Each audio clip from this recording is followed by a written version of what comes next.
Olá, sou Paulo Barcelos e quero dar as boas-vindas a vocês, cursistas. Sejam bem-vindos. A nossa videoaula será sobre a disciplina Higiene no Trabalho.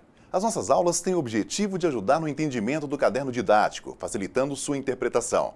Vamos falar sobre os temas propostos, além de tirarmos eventuais dúvidas. Nós vamos aprender a avaliar os ambientes de trabalho, a diagnosticar se os trabalhadores estão realizando atividades sob condições insalubres e propor medidas de controle para os riscos ambientais, caso existam. Vale lembrar que, independentemente de qual empresa você trabalhe ou venha trabalhar, você precisará fazer avaliações de higiene ocupacional. Vamos aprofundar os conhecimentos nos riscos ambientais, como reconhecê-los no ambiente laboral, como avaliá-los com base nos dados obtidos e propor e adotar medidas para a eliminação ou minimização desses riscos. Vocês verão como essa disciplina é interessante e de suma importância para todos os trabalhadores, principalmente para os profissionais da área de segurança do trabalho. Nessa primeira aula, nosso objetivo é aprender o conceito básico de higiene do trabalho e suas 3 etapas. Aprender sobre agentes biológicos e as doenças causadas por eles. E ainda iniciaremos o estudo dos agentes físicos. Vamos falar sobre introdução à higiene do trabalho, introdução aos agentes biológicos, avaliação dos agentes biológicos, medidas de controle para agentes biológicos, introdução aos agentes físicos e ao calor, avaliação do calor 1, avaliação do calor 2, medidas de controle para o calor. Vamos à introdução, à higiene do trabalho. No início, o trabalho exercido pelo homem era de subsistência. Ele trabalhava com a terra, arava, plantava e colhia. Tirava do solo tudo o que era necessário para sobreviver.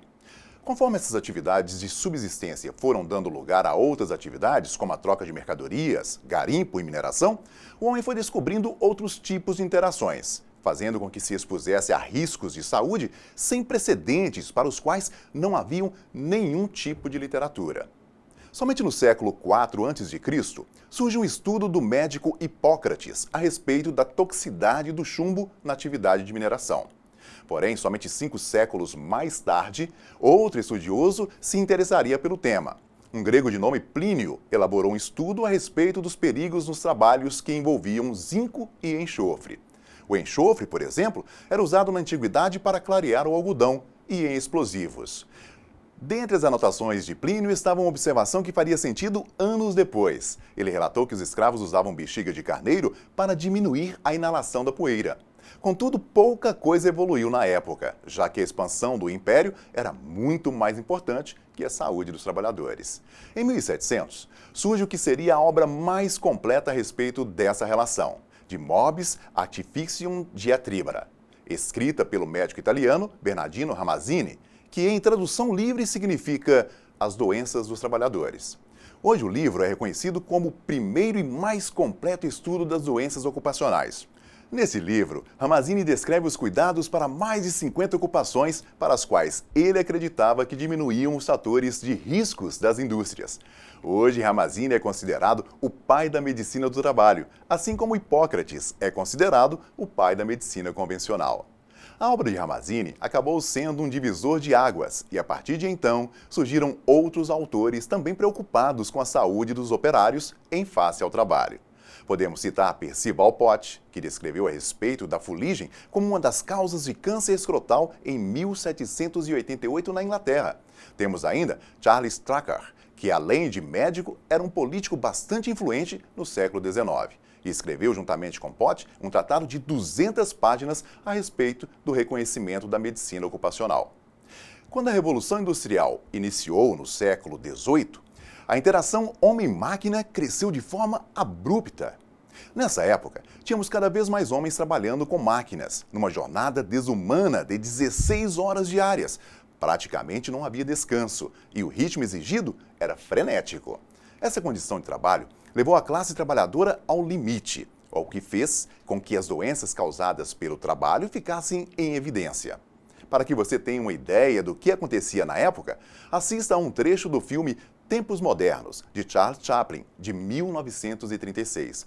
O link se encontra em nossa sala virtual como material de apoio. Já que as faltas por doenças ou acidentes sempre refletiram diretamente na produção das empresas e, consequentemente, nos seus faturamentos, as empresas tinham bons motivos para perceber com bons olhos o avanço dos estudos de higiene ocupacional. Assim foram surgindo estudos, métodos de trabalho e pesquisas com foco voltado para a higiene ocupacional, com o objetivo de atender a demanda de patrões e o interesse público nas melhorias das condições de trabalho. Desses avanços, podemos destacar a criação da OIT, Organização Internacional do Trabalho, em 1919, que celebrou vários acordos internacionais para a diminuição de agentes nocivos à saúde na jornada de trabalho. Em 1938, surge a ACGIH, fundada por um grupo de higienistas norte-americanos com o objetivo de criar e definir padrões na área da saúde ocupacional. No Brasil, em 1966, é criada a Fundacentro, instituição responsável por elaborar estudos e pesquisas referentes à segurança, higiene e medicina do trabalho. Em dezembro de 1977, é aprovada a Lei 6.514, por meio dessa lei, a Portaria 3.214, de junho de 78, de normas regulamentadoras, que passam a ser, então, a melhor referência que temos nos âmbitos legal, disciplinar e metodológico para desenvolver ações que visem proteger os trabalhadores de agentes nocivos à saúde nas atividades laborais. Uma definição de higiene ocupacional é a ciência e arte dedicada ao reconhecimento, avaliação e controle daqueles fatores ou tensões ambientais que surgem no ou do trabalho e que podem causar doenças, prejuízos à saúde ou ao bem-estar ou desconfortos significativos entre trabalhadores ou entre os cidadãos da comunidade. O trabalhador exposto em ambiente insalubre, ou seja, contaminado por agentes físicos, químicos ou biológicos, pode vir a desenvolver uma doença que o incapacitará para o trabalho. Se isso acontecer, ele será afastado e, após o tratamento, poderá estar novamente em condições de trabalhar, retornando ao mesmo local onde contraiu a doença. Provavelmente voltará a ficar doente, dessa vez, porém, mais rapidamente, até que fique totalmente incapacitado para o trabalho. Agindo dessa maneira, tratamos a consequência, que é a doença, e não a causa básica fundamental, que é a exposição em ambiente contaminado. Teremos agora que tratar também o ambiente, e para isso devemos fazer um reconhecimento para saber quais os agentes prejudiciais presentes nesse ambiente de trabalho, fazer uma avaliação para se saber se existe risco à saúde e adotar uma medida de controle. Conhecemos assim as 3 etapas da higiene ocupacional. A primeira etapa podemos definir como reconhecimento.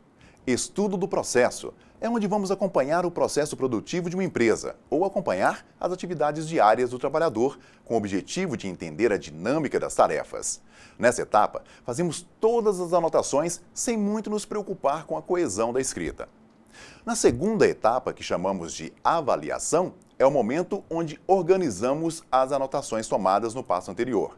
De posse disso, adotamos uma estratégia a qual seguiremos para avaliar o nível de exposição do trabalhador a certo tipo de agente nocivo. É neste passo que fazemos a amostragem, as medições com aparelhos e novamente anotamos tudo, porém agora de forma sistêmica e organizada.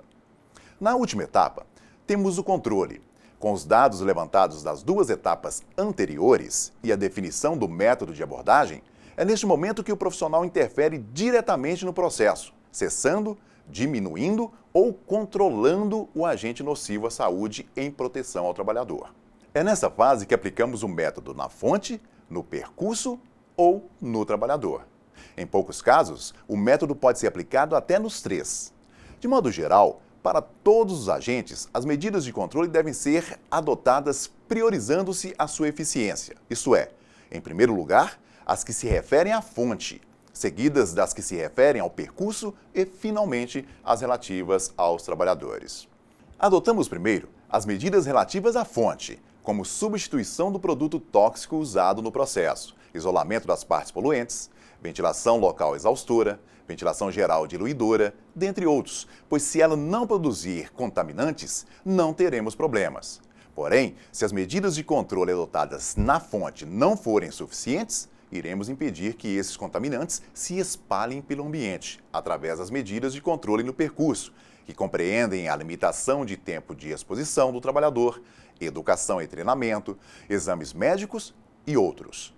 E se essas ainda não forem suficientes, deveremos adotar a última linha de defesa, que é a relativa ao trabalhador, ou seja, o equipamento de proteção individual adequado ao risco.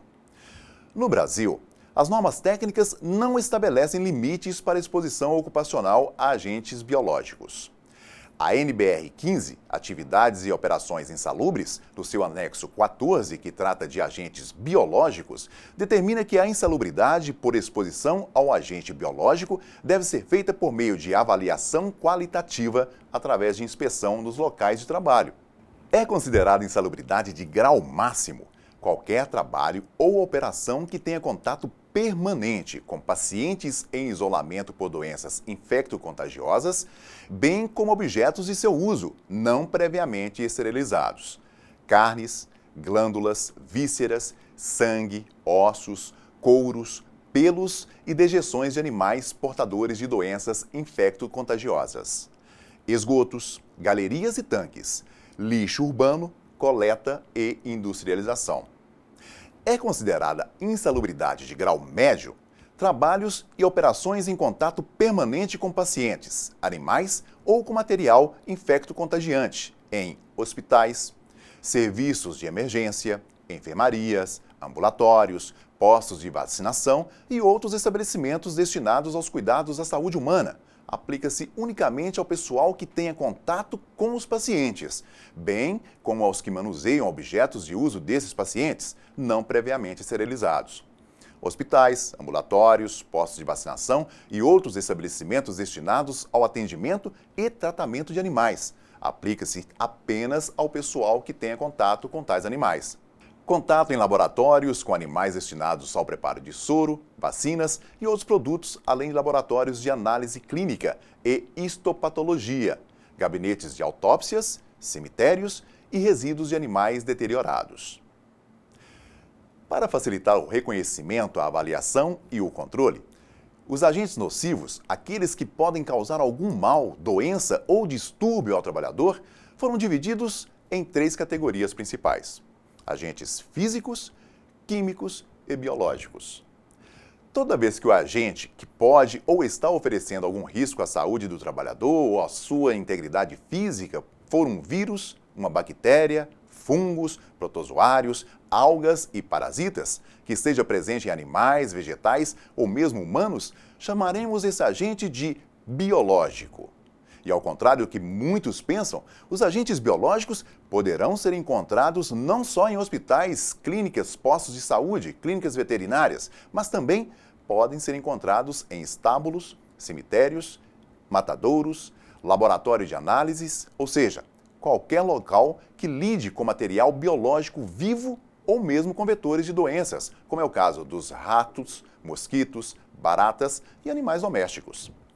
Chamaremos o agente que pode ou está oferecendo algum risco à saúde do trabalhador ou à sua integridade física de agente químico quando se tratarem de gases e vapores, aerodispersóides, poeiras, fumos, névoas e neblinas.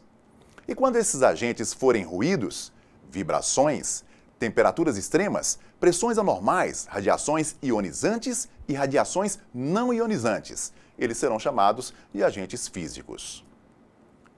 Agentes biológicos. Constantemente estamos expostos aos mais diversos tipos de micro-organismos causadores de doenças. Apesar desses micro-organismos estarem por toda parte, em determinados ambientes de trabalho, corre-se mais o risco de se adoecer em decorrência deles. Os agentes biológicos que contaminam os ambientes ocupacionais são micro-organismos como vírus, bactérias, protozoários, fungos, antrópodes, parasitas, eumínteos e derivados de animais e vegetais, agentes que provocam alergia. Em geral, eles estão presentes em hospitais, estabelecimentos de serviço de saúde, cemitérios, matadouros, laboratórios de análise e pesquisas, indústrias, como a farmacêutica e alimentícia, empresas de coleta e reciclagem de lixo também, estações de tratamento de esgotos, incineradores e vários outros. Esse tipo de contaminação pode ocorrer pelo contato com materiais contaminados e com pessoas portadoras de alguma doença contagiosa, por transmissão através de vetores, seja roedores, baratas, mosquitos e animais domésticos, por contato com roupas e objetos de pessoas doentes, através de contaminação em ambientes fechados, acidentes com objetos pérfuro-cortantes. Os trabalhadores que estão sob risco de agentes biológicos devem realizar os exames periódicos pertinentes, receber um conjunto de vacinas para os agentes presentes em seu ambiente de trabalho. Devem utilizar todos os equipamentos de proteção individual, EPI, para proteger-se de contaminações e prevenir acidentes. Esses equipamentos devem permitir uma fácil visualização de indícios de contaminação. Eles devem ser de cor branca ou de contato com substâncias infectantes e permitir também uma higienização fácil e rápida. Há uma classificação dos agentes patogênicos selvagens que leva em consideração os riscos para o manipulador, para a comunidade e para o meio ambiente. Lembrando que patogênico é qualquer coisa que provoca ou pode provocar, direta ou indiretamente, uma doença.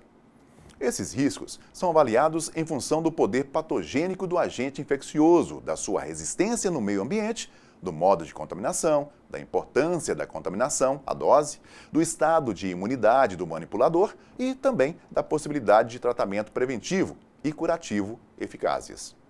As classificações existentes são bastante similares, dividindo os agentes em 4 classes.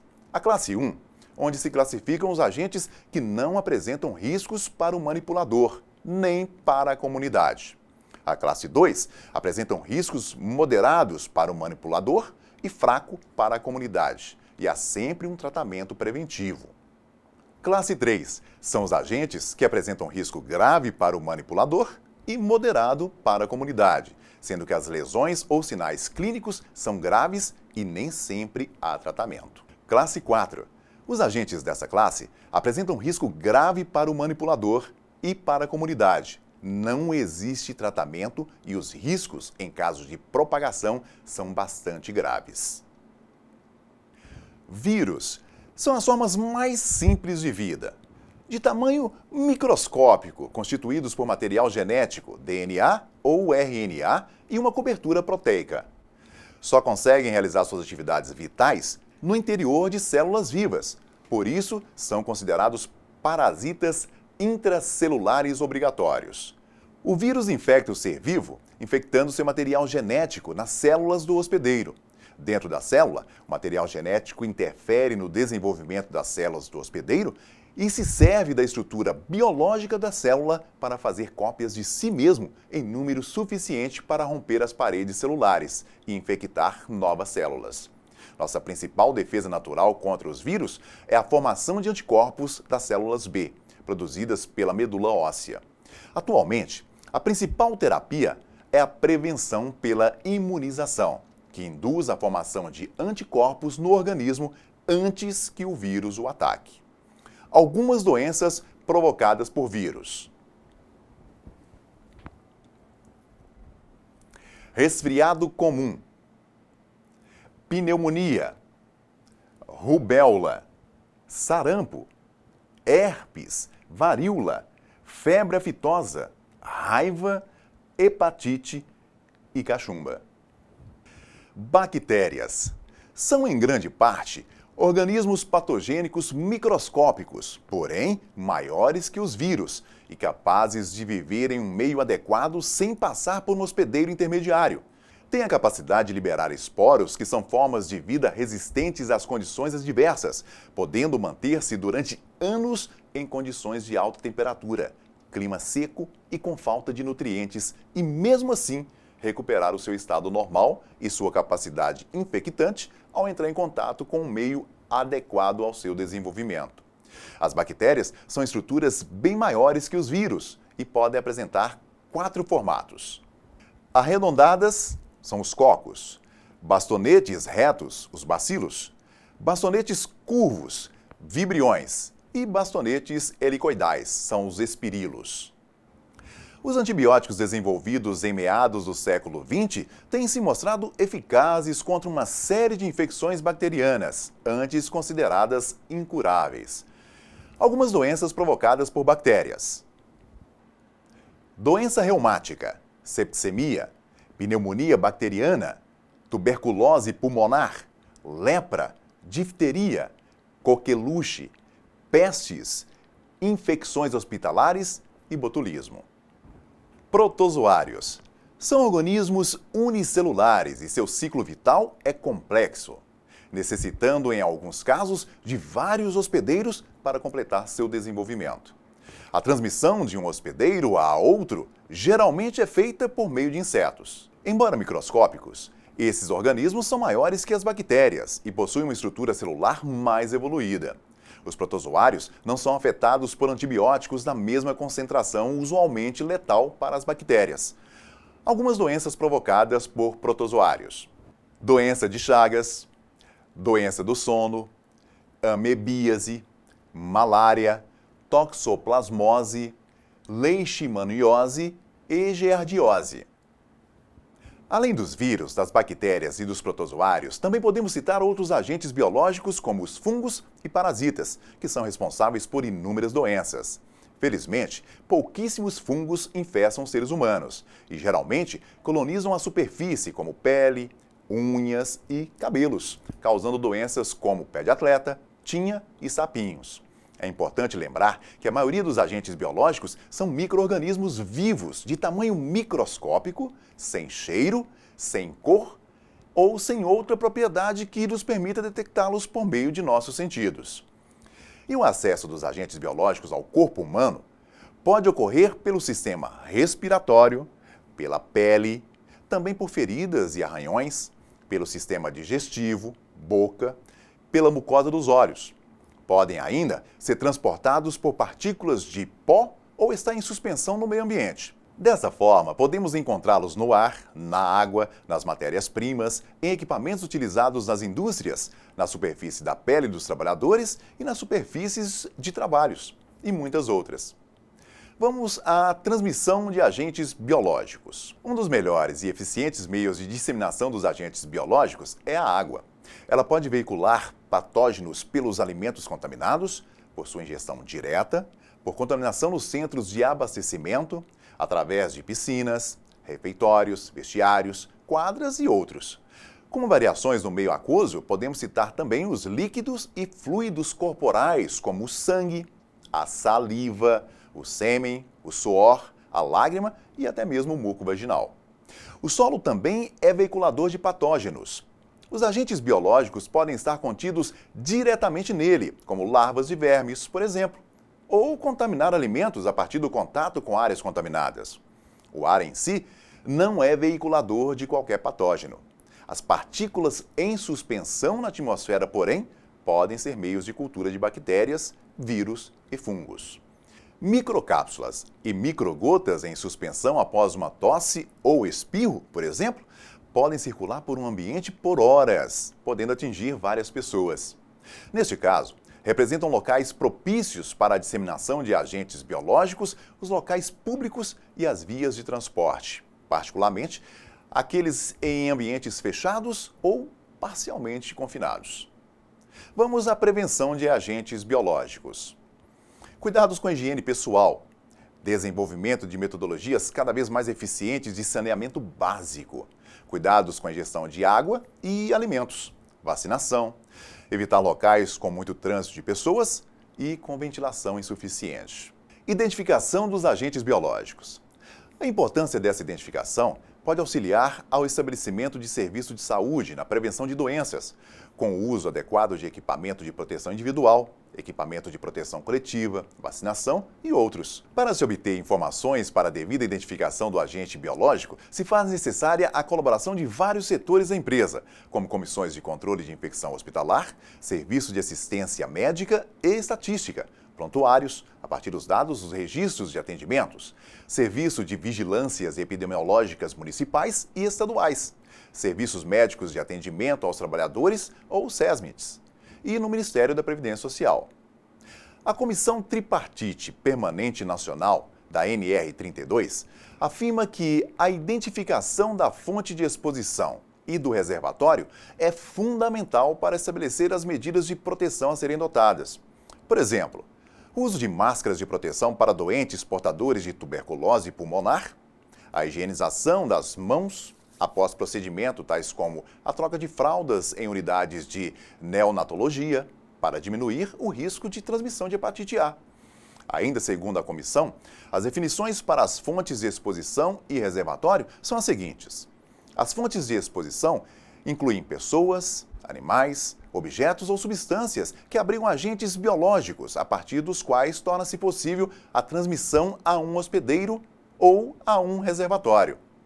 Reservatório é uma pessoa, animal, objeto ou substância em que um agente biológico pode persistir, manter sua viabilidade, crescer ou multiplicar-se, de modo a poder ser transmitido a um hospedeiro. O guia da comissão define as vias de transmissão como percurso feito pelo agente biológico a partir da fonte de exposição até o hospedeiro. A transmissão pode ocorrer das seguintes formas. Direta. Transmissão do agente biológico sem intermediação de veículos ou vetores. Exemplo, transmissão aérea por bioaerossóis, transmissão por gotículas, contato com a mucosa dos olhos. Indireta, a transmissão do agente biológico por meio de veículos ou vetores. Exemplos, mãos, objetos pérfuro-cortantes, luvas, roupas, instrumentos, vetores, águas, alimentos, superfícies. Já vias de entrada são tecidos ou órgãos por onde um agente penetra em um organismo, podendo ocasionar uma doença. A entrada pode ser por via cutânea, por contato direto com a pele.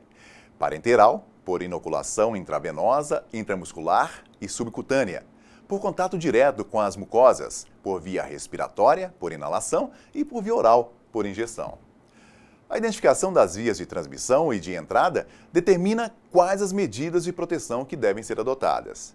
Se a via de transmissão for sanguínea, devem ser adotadas medidas que evitem o contato do trabalhador com o sangue. Métodos de coleta de agentes biológicos. Para uma avaliação no ambiente de trabalho, existem várias técnicas para a coleta de micro-organismos existentes no ar que respiramos. Dentre elas, sedimentação, coleta em meio líquido, filtração, impactação e centrifugação. A sedimentação é o método mais sensível de avaliar a contaminação biológica no ar. Consiste em distribuir nas zonas escolhidas para a amostragem placas de Petri, que contenham meios de culturas adequados e durante um tempo controlado. Esse método tem como vantagens o baixo custo e facilidade de manipulação. Já as desvantagens são não ser possível uma avaliação quantitativa do número de micro-organismos, o ambiente não pode ter correntes de ar, e para tempos de amostragens maiores que 20 minutos, uma certa quantidade de micro-organismos morre por secagem. Não é possível coletar micro-organismos contidos em partículas menores que 3 micrômetros. Coleta em meio líquido, Impinger. O ar amostrado passa através de um meio líquido contido em um recipiente de lavagem, Impinger, e a seguir se faz a contagem do número de micro-organismos segundo métodos microbiológicos habituais. São vantagens desse método a possibilidade de determinação do número de micro-organismos e não existe o risco de morte de micro-organismos por secagem. Já as desvantagens são a necessidade de um certo tempo de amostragem do material e a possibilidade de haver erros por contaminação do líquido. Filtração. O ar amostrado passa através de um filtro de gelatina. Esse filtro é colocado em uma placa com um meio de cultura ou dissolvido por um líquido apropriado, fazendo-se a contagem por métodos específicos. Vantagens do método de filtração é adequado para a coleta de micro-organismos aerotransportados e permite avaliação quantitativa. As desvantagens são: permitir um volume máximo de 250 litros, não consegue detectar uma contaminação inferior a uma unidade formadora de colônias por metro cúbico de ar, que é o limite máximo permitido nas unidades dotadas de fluxo laminar. E alguns micro-organismos são sensíveis à passagem de ar durante o processo de filtração. Impactação. O método se baseia no choque de um determinado volume de ar da amostragem sobre um meio de cultura.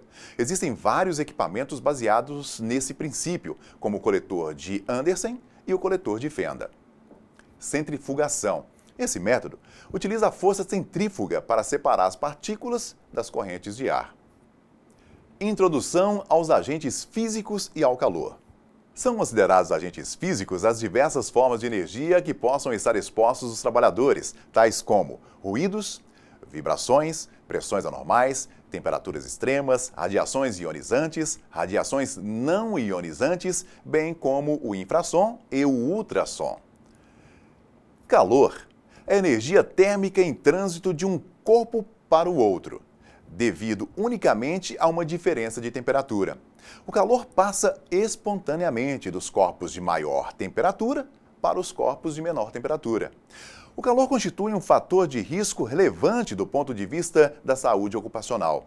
A exposição a este agente físico pode ocorrer em diversos ambientes de trabalho, tais como siderúrgicas, fundições, indústrias têxteis e padarias, dentre vários outros. Temperaturas extremas levam às altas temperaturas, as altas temperaturas podem provocar desidratação, erupção da pele, cãibras, fadiga física, distúrbios psiconeuróticos, problemas cardiocirculatórios, insolação. Consequências: taquicardia, aumento da pulsação, cansaço, irritação, choques térmicos, fadiga térmica, perturbações das funções digestivas e hipertensão. Alguns mecanismos de defesa do organismo frente ao calor e doenças do calor. A vasodilatação periférica, que é o aumento do fluxo sanguíneo na superfície do corpo para permitir maior troca de calor. Sudorese, que é a ativação das glândulas sudoríferas, permitindo a perda de calor por meio da evaporação do suor. Exaustão do calor. Com a dilatação dos vasos sanguíneos em resposta ao calor, a insuficiência do suprimento de sangue do córtex cerebral, resultando em queda de pressão, baixa pressão arterial. Desidratação. Em seu estágio inicial, a desidratação atua principalmente na redução do volume de sangue, promovendo a exaustão do calor. Mas em casos mais extremos, produz distúrbios na função celular, ineficiência muscular, redução da secreção, especialmente das glândulas salivares, perda de apetite, dificuldade de engolir, acúmulo de ácido nos tecidos, febre e até mesmo a morte. Cãibra do calor. Durante a sudorese, ocorre perda de água e sais minerais, principalmente do cloreto de sódio. Com a redução dessa substância no organismo, poderão ocorrer espasmos musculares e cãibras. Choque térmico. Ocorre quando a temperatura do núcleo do corpo é tal que põe em risco algum tecido vital que permanece em contínuo funcionamento. É importante ressaltar que as trocas térmicas são influenciadas por inúmeros fatores, sendo que 5 são os de maior relevância e devem, portanto, ser considerados na quantificação da sobrecarga térmica: a temperatura do ar, a umidade relativa do ar, a velocidade do ar, o calor radiante e o tipo de atividade exercida pelo trabalhador. Técnicas de avaliação de calor. IBU-TG, Índice de Bulbo Úmido, termômetro de globo. Índice esse que representa o efeito combinado da radiação térmica, da temperatura de bulbo seco, da umidade e da velocidade do ar. 3 termômetros: bulbo seco, bulbo natural úmido e o globo. Conjunto de termômetros, que é o bulbo seco, com a temperatura do ar, o bulbo úmido, temperatura do ar, velocidade do ar e a umidade relativa do ar, e o globo, calor radiante no ambiente. O anexo 3 da NR15, que trata dos limites de tolerância para exposição ao calor, determina que devemos empregar na avaliação da exposição do calor o IBU-TG, Índice de Bulbo Úmido, termômetro de globo. Consiste em um índice de sobrecarga térmica definido por uma equação matemática que correlaciona alguns parâmetros medidos no ambiente de trabalho. A equação varia em função da presença ou não de carga solar no momento da mediação. Dessa forma, de acordo com o anexo 3 da NR15, devemos ter, para ambientes internos ou externos sem carga solar, IBU-TG igual a 0,7 TBN mais 0,3 TG. E para ambientes externos com carga solar, IBU-TG igual a 0,7 TBN mais 0,1 TBS mais 0,2 TG. Maiores explicações sobre este assunto você vai encontrar na nossa sala virtual. Chegamos ao fim de nossa primeira videoaula. Espero que vocês tenham gostado. Não se esqueçam de sempre visitar a nossa sala virtual, onde vocês encontrarão material para ampliar o conhecimento e tirar algumas dúvidas. Até a próxima aula!